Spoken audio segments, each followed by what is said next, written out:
Hypercrush is an amazing product that I use to get through most of my workouts, especially when I'm training with my coach, Oscar Arden. So I use Hypercrush to basically give me that focus, the intensity, the pump, everything that I need to get through those crazy workouts. MHP even took it a step further and they created the Hypercrush RTV, which is just basically pure energy in a bottle. 3 weeks before the 2020 Arnold Classic, Victor Martinez and Akim Wiliams meet with legendary trainer Oscar Arden at his private gym.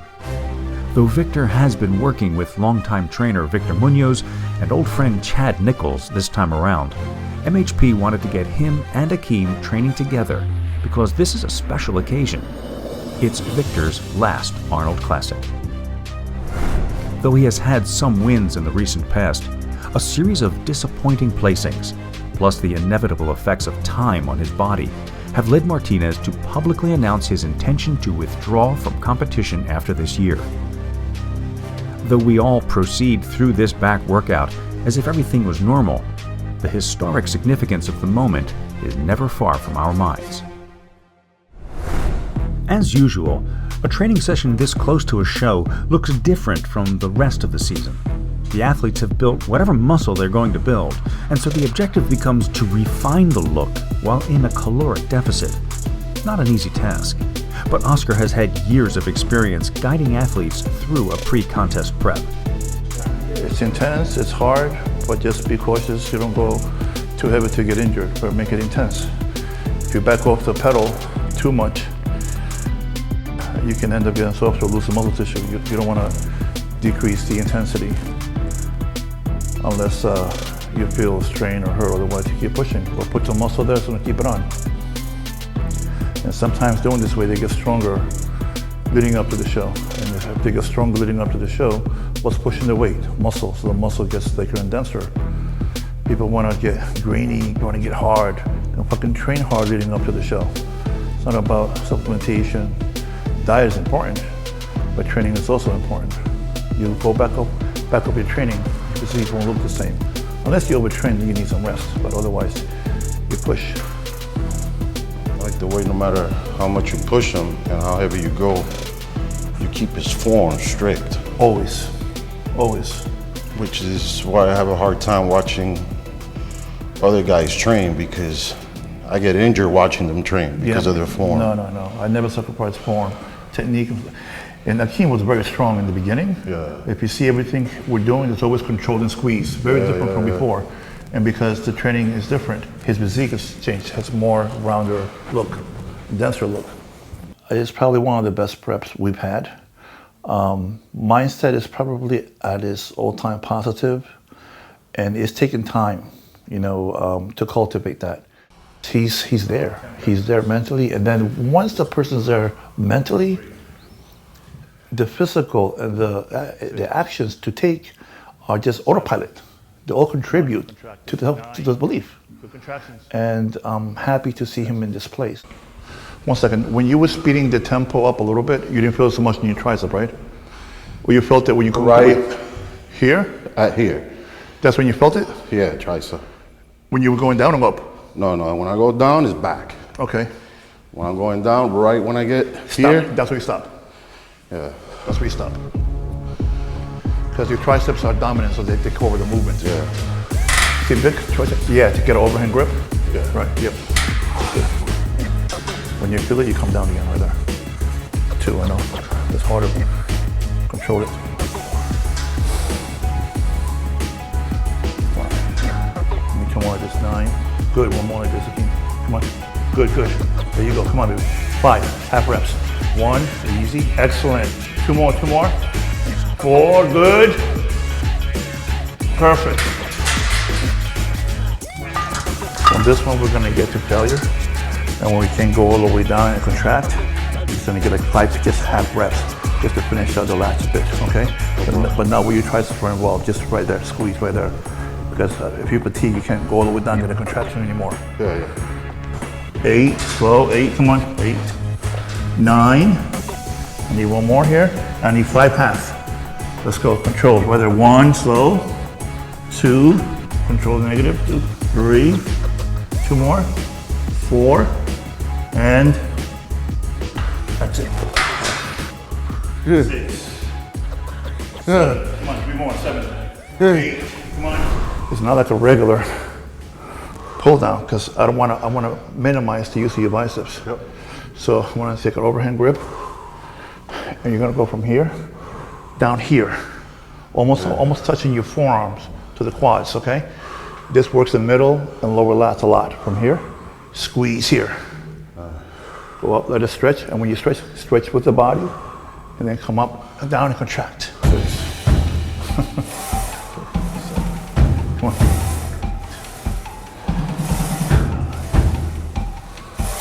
Come on. Good. 1, 2. Squeeze it. 3. Excellent. Squeeze. Good. Visualize the back double bicep. Contract it. Good. 2. Come on. 3. Let's go. Squeeze, squeeze. 6. Come on. 7. Step back a little bit. Right there. Squeeze, squeeze, squeeze. 6.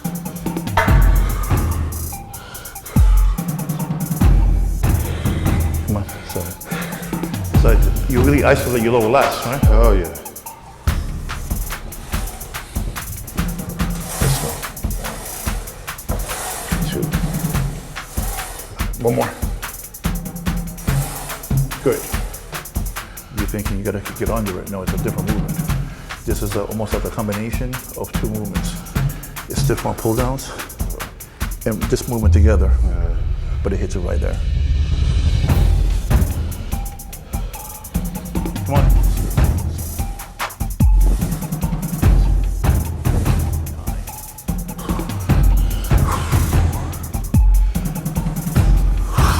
5. Make it burn. Let's go. Contract it. Come on. Come on. Crazy back, man. Come on. Squeeze. Slow. Nice. I think the time that we work together has cultivated much more a strong, more dominant, more self-belief in himself than he's ever had. And I see that. And yeah, I always say this, confidence, it can be faked. It comes from doing. And he's been doing it, but as he sees doing it, he believes more in himself. And then I'm able to tap into that part of his subconscious mind. Once you believe like you believe and you don't have no doubt, squeeze, contraction, as a dangerous athlete. Throughout the workout, I couldn't help but notice that Akim, normally quiet and subdued while training, was unusually withdrawn. I asked Oscar if he thought that this was a good sign. People can look at that and think that's negative. Well, number 1, he's in 0 carbs, so he doesn't have enough energy. Number 2, he becomes internal. A few times I go over to him subtly and say, "You okay? You okay?" Because to me at times he does look like, "Are you okay?" And then I get that always get that permission. But that's how he needs to be in order to be in tune. Some people listen to gospel music. Some people listen to rock and roll. Some people need to be yelled, "Come on, 20 more reps." No, he doesn't need that. If you notice, my tone with him is different. But that's what needs to happen in order for him to perform at his best. Anything else, it takes him out of that zone, and then he will not be able to perform how he's able to perform.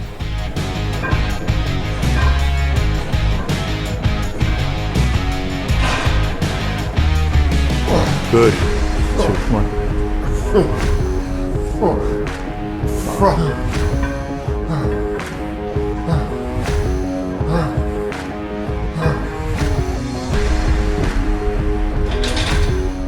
A lot of times, a lot of people either they stand up too high, which puts so much stress on the lower back. I find a 90-degree angle, and when you come up, contract a little bit. Like they're both doing it very similar. They're both getting a good stance, and you see the lats activating and contracting. So a lot of people put heavier weight, either do it on the hand, overhand, and go up too high. It looks like a upright row almost sits. Or a jerk. Right. No.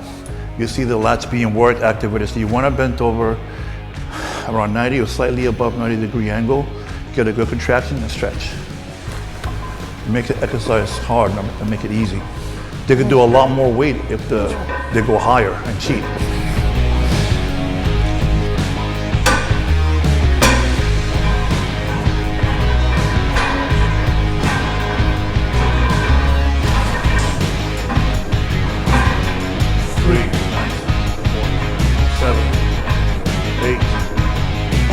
Yes. Squeeze. 1. So up to your chest. 2. Yep. You feel really good at this one. I've shot video of Victor Martinez many times since we first met in 2008, and it's hard for me to wrap my head around the fact that this might be the last time I produce a contest prep training video with him. Nice. Good. However, one should never say never. If Vic does well in Columbus, we may indeed be seeing more of him on stage. But one thing is undeniably true. No matter what happens at the Arnold Classic, Victor's legacy in bodybuilding is secure. The thing that comes up in my head would probably be 2007 Arnold Classic champion. I think everybody, even the winner, Jay Cutler, would probably go on the record and say that Victor should have won that show. So I would honestly say that he's on-crowned Mr. Olympia. He's the one athlete that I trained that I didn't have to correct the form or the mind-to-muscle connection. He clicked. And if you notice his posing, it's also a representation of how he connects with his back, his lats, his back, biceps, abs, everything. To me, he's a bodybuilder's bodybuilder. It's sad to hear retirement because he's, to me, a potential that's yet to be fulfilled. There was a time that Ronnie Coleman had called him the next Mr. Olympia. Guys, I got you. So he had a lot of struggles to overcome, and he kept coming back, One word that I give Victor is resilience. Squeeze. He's a true definition of resilience. A lot of people can have dealt with the same adversities and they wouldn't come back. You know, he wasn't gonna tap out. And I love that. Squeeze. One more, come on. Squeeze.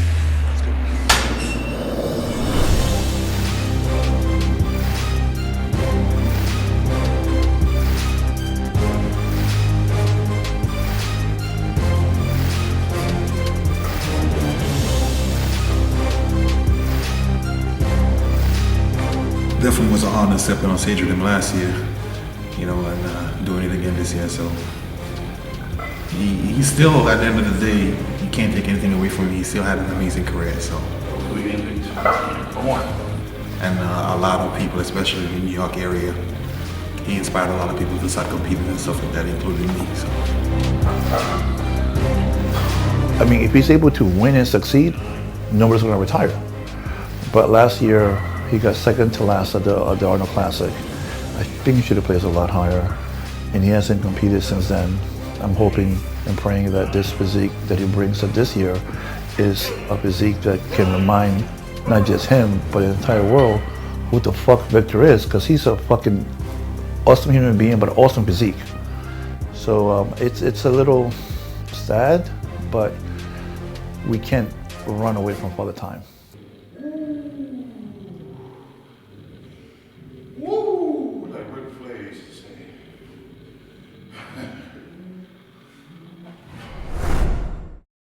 Read about Victor's decision in the current issue of Muscular Development magazine.